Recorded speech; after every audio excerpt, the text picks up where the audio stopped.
tó ń pè Nàìjíríà tó ní documentation yẹn kò dá ṣe pé bóyá a kàn gbé lọ fún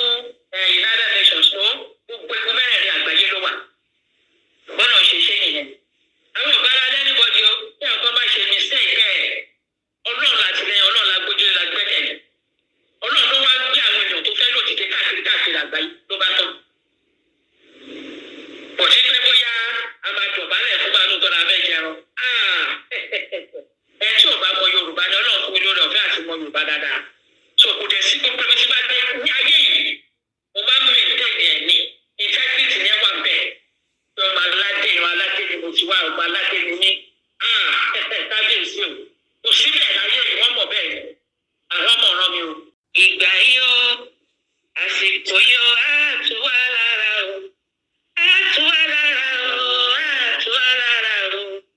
ìgbà yìí o àsìkò yìí